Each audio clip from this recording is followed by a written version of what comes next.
Good afternoon, everyone. This is Tractor Man 44 here. What you're looking at is another old Massey Harris 30. Again, it's about 1950-51, somewhere in that general area. It does not have power steering or anything, but it does have the cultivator, the hydraulic cultivator lift. You can see the hydraulic pump down here in front of the carburetor on the right-hand side of the engine. But at any rate, this actually is the best one of my four Model 30s. It's actually the best one whenever I don't abuse it by letting it set for so long. But it's currently been setting for, I'm going to say, at least a year, year and a half, maybe even longer than that. I don't know. But this motor's in excellent condition. I totally rebuilt it. I actually had it punched out, and then I put everything in. I don't remember how many thousandths over. I'd have to go back and take a look and see. But I want to say it's 40 thousandths over, but I don't know. I'd have to go back and check. But it's really a very tight running engine. Throwout bearing is going bad on it, so it's got a little bit of a noise whenever I do get it running. I got a promise to change that throwout bearing one of these days. But the only thing this thing's done since I've rebuilt it was pull the roller, roll on the road, and setting on the wood splitter. So it's got probably 15 hours on the total, and I mean total, engine rebuild. Everything I could possibly change is new in that engine. But we're just gonna do a cold start. It's got some old fuel in it. Hopefully I treated that fuel with Sta-Bil. I'm using Pri-G now and sometimes Seafoam, but I think this has been setting for much longer than what I've been using the Pri-G. But at any rate, I gotta put a battery in it, clean the battery terminals, check how much gas is in it, and then if there's enough, I'm gonna see if this puppy will fire right up. Now, I apologize if the wind is blowing so hard, you know, it kind of messes up the video, or my speech. But at any rate, what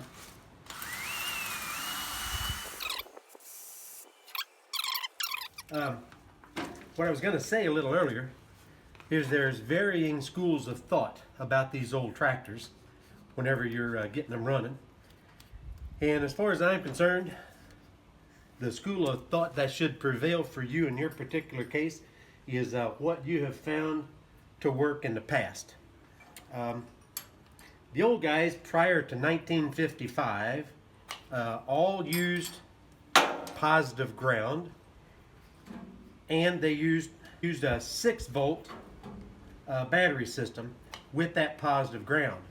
Now, in their thought processes behind that is they proved somehow or another, I read this somewhere, I don't know that for a fact, but you know, everything you see on the internet's the truth, you know.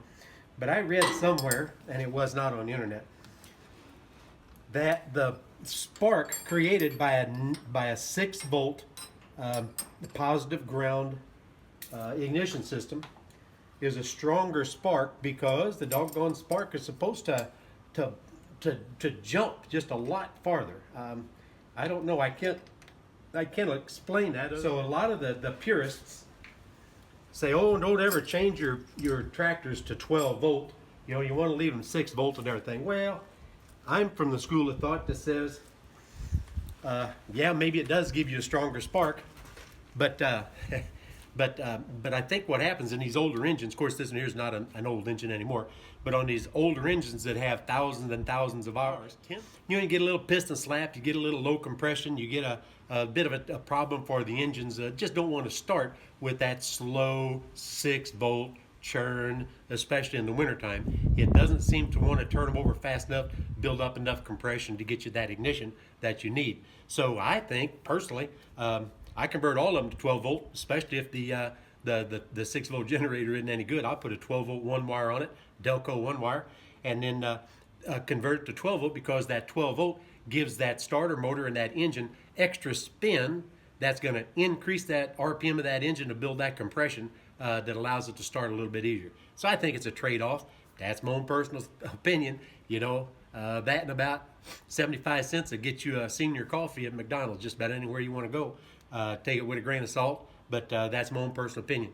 But I tell you, a lot of purists just absolutely adamantly refuse, and they claim, and rightfully so, because I've seen it, 6-volt properly tuned system will start just as good in the wintertime as it does in the summertime, but you got to take into consideration how badly some of these engines are worn, and that extra spin, I think, just makes them start better. All right, I checked the oil in, got good oil, good clean oil.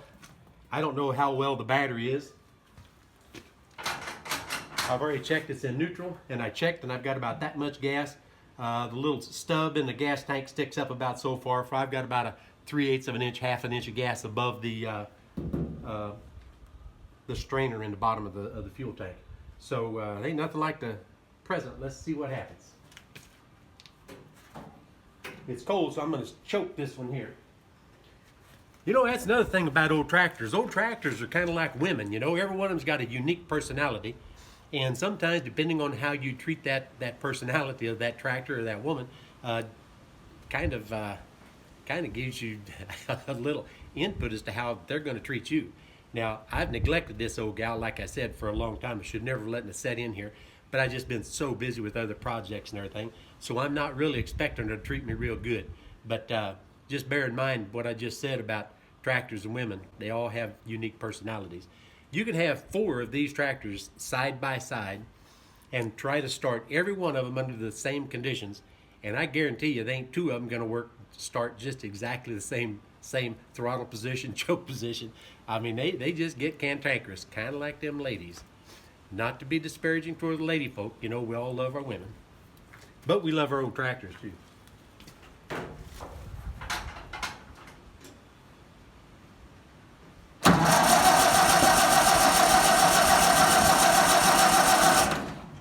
Doesn't sound like I'm getting any fuel.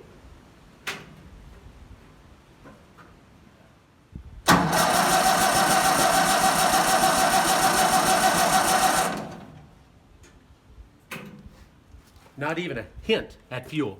So I'm going to go to the carburetor, pull the drain off of it and see what's going on.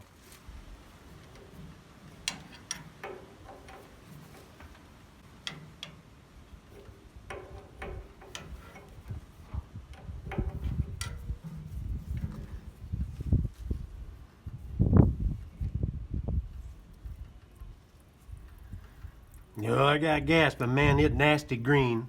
Holy cow. Boy, I tell you, this gas just sucks, man. It's terrible. Absolutely horrible gas. At least there's a little gas in it, so if there's gas in there, it means the float's kind of halfway working. So there should be fuel to suck up onto the intake. So maybe just because I've abused the old gal, she's kind of being a little cantankerous. So let's see.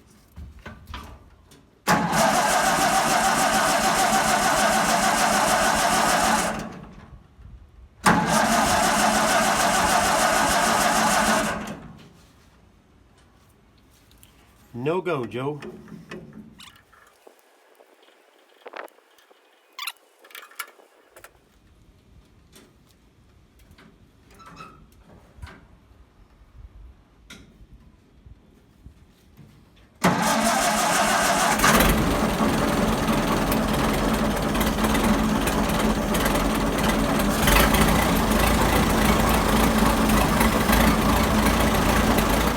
Now y'all can hear that throw out there, and I'm going to rev it up a little bit and listen to that rhythmic knock. That is the throw out bearing.